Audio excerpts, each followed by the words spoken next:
ফেনীর কালিদাস পাহালিয়া নদীর সোনাগাজী অংশে বালু উত্তোলনের ফলে নবাবপুরের নদী সংলগ্ন স্থানে ভাঙন সৃষ্টি হতে পারে এমন আতঙ্কে জেলা প্রশাসকের কাছে লিখিত অভিযোগ দিয়েছে নবাবপুর এলাকাবাসী।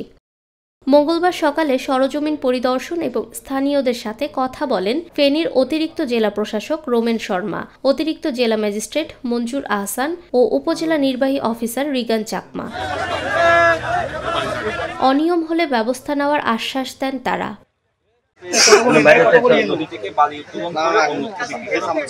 বিষয়টি আমরা সরজমিনে দেখেছি কোথায় বালি স্তূপ করা হচ্ছে, কোথায় বালি রাখা হচ্ছে, কিভাবে বালি উত্তোলন করা হচ্ছে বা কতটুকু বালি উত্তোলন করা হচ্ছে।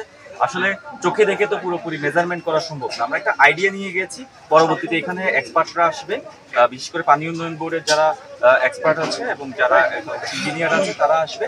যদি এখানে কোনো টেকনোলজিক্যালি এবং যদি টেকনিক্যালি যদি এখানে কোনো ভুল হয়ে থাকে সেটা আমার মনে হয় ইঞ্জিনিয়াররা ভালো সলভ করতে পারবে। আমরা প্রশাসনিক বিষয়গুলো দেখলাম এবং যে অভিযোগগুলো দিয়েছে ওভিযোগগুলো আমরা খতিয়ে দেখলাম। বিস্তারিত প্রতিবেদন আমরা জেলা প্রশাসনের কাছে জমা দেব।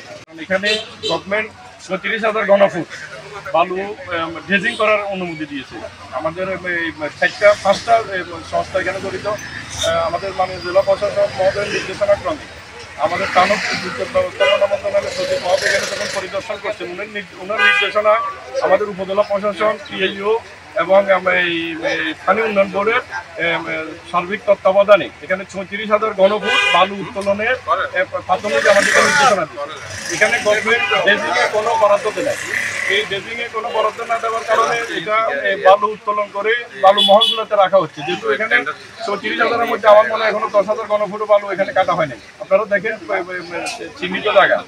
সুতরাং এখানে বালু অতিরিক্ত কাটা অথবা এই বালু এখানে বিক্রি করা, যদি ১ ফুট বালু যদি বলে কেউ সাইকেলে, রিক্সা বা সিএনজিতে ১ ফুট বালু কেউ নিচে পলিথিনে করি যদি বলতে পারে, তাইলে আমি এটার সকল দায় নিব। পরিদর্শনকালে ইউপি চেয়ারম্যানের সাথে স্থানীয়দের বাকবিতণ্ডা ও চরম উত্তেজনা দেখা দেয়।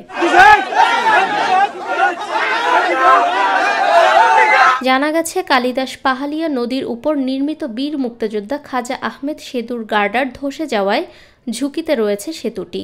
সেতু রক্ষায় নদী সোজা করে গার্ডারের স্থানে জিও ব্যাগ দেওয়ার জন্য ১৫ লাখ টাকা বরাদ্দ দেয় ত্রাণ ও দুর্যোগ মন্ত্রণালয়। কাজের সুবিধার্থে নদীর জেগে ওঠা চরের অংশ খনন করে বালু উত্তোলনের অনুমতি দেয় জেলা প্রশাসন। জেগে ওঠা চর না কেটে নদী থেকে ড্রেজার দিয়ে বালু উত্তোলন ও বাণিজ্যিক কাজে বিক্রির অভিযোগে ফুঁসে ওঠে এলাকাবাসী। নবাবপুর ইউনিয়নের সর্বসাধারণের পক্ষ থেকে অভিযোগ করেছে, যেখানে এই যে আপনাদের পাশে থাকা ব্রিজটা আপনার সকাল থেকে দেখছেন কতটুকু ক্ষতিগ্রস্ত হয়েছে। এই নিরিখে বাঁকা নদী সোজাকরণের যে উত্তর পাশে যে চরটা দেখছেন ওটা কেটে সোজা করার জন্য সিদ্ধান্ত হয়েছিল। আমরা ইউএনও মহোদয় এবং ডিসি মহোদয়ের সাথেও আমরা বৈঠক করেছি, ওনারাও আমাদেরকে একই কথা বলেছে। কিন্তু বিগত ১৫ দিন যাবৎ যেখানে বালু আছে নদীর মাঝখানে গর্ত করে ড্রেসিং করা হচ্ছে, ওই বালুগুলো বিক্রি করার উদ্দেশ্যে। আপনারা দেখছেন যেটা যে চরটা কাটার কথা সেই চরটা এখনো তবিয়তে আছে।